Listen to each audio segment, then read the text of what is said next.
There's a bit of history with this photo, and for the record, I don't generally plan photos for Weekly 50. I don't usually have specific photos for specific days, but I thought I would close out the year with this photo because it does carry a little history. If you go way back to the beginning of this blog, the second photo I ever put on here looks just like this. The first photo is actually not even a 50mm photo. It's just a picture of a prairie in Kansas.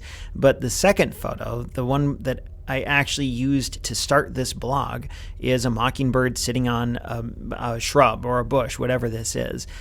And way back then, when I shot that photo right before the School of Business chili feed with my D200 and my 50mm lens, way back then, that was one of the inspirations for starting this blog. And I saw that photo of this mockingbird sitting on this shrub, and I thought, I can do this. I can actually take photos that look like more than just a blurry snapshot.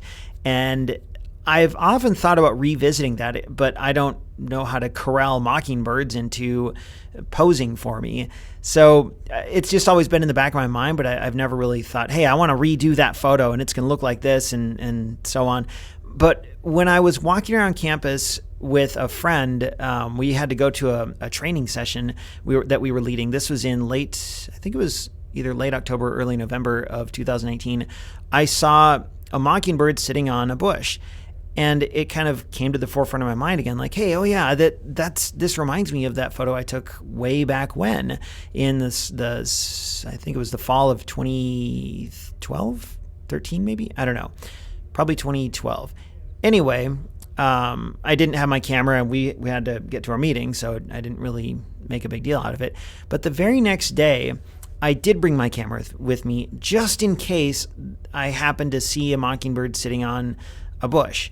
I don't know why I thought I would, but I thought, it doesn't hurt to bring the camera just in case. And I was leading another training session, and I got out of that training session, and the building I was at was right next to where my friend and I had walked past the day before, where this bush was. And sure enough, here's this mockingbird. Maybe he or she has a nest in this bush. I don't know.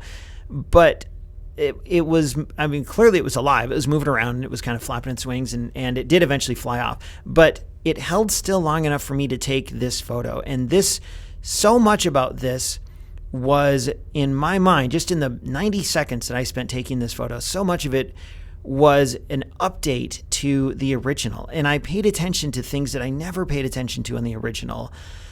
Like, what's the background look like? I moved around so that I could specifically put this bird, or frame this bird, with those bright patches on either side, and have this rim lighting around the edge of the mockingbird, almost an outline, this shimmering outline. And that was an intentional choice on my part. I took several photos as he was turning his head because I specifically wanted one where he's kind of looking away but slightly tilted towards me because I wanted to catch the light in his eye. I looked at the foreground. I looked at my aperture. I looked at all these things just in this really short amount of time that I never considered on the original when I just sort of pointed my camera and clicked the button. I ended up with, I was using my D7100 50mm lens, ISO 400, and a 2,000th of a second shutter, which is way overkill for something like this. And I suppose I could have shot with a slower shutter and lowered the ISO, but it's fine. And f1.8. And I made sure to get that eye, that sharp focus right on the eye. And I tell you, it felt really good to take this picture. And I went back and looked at the original, and looking at my old photos now, I'm often cringing, like, oh, what was I thinking? Why would I think this would be a good photo? But I actually still like the original, although I do think this is a solid update in just about every way. And I thought it would be nice to close out the year as, we always kind of look back at the end of the year and think about things that happened and people we were around and things we did. And this made me look back on the past several years of taking photos. And as I close out this recording, I want to wish all of you a Merry Christmas. I hope it was a good year for you. I hope next year's even better.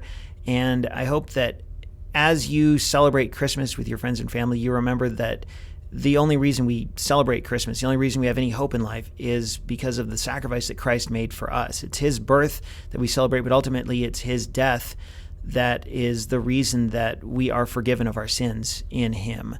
So with that, let me just wish all of you and yours a Merry Christmas, and hope it was a good 2019. And here's looking forward to a really good 2020.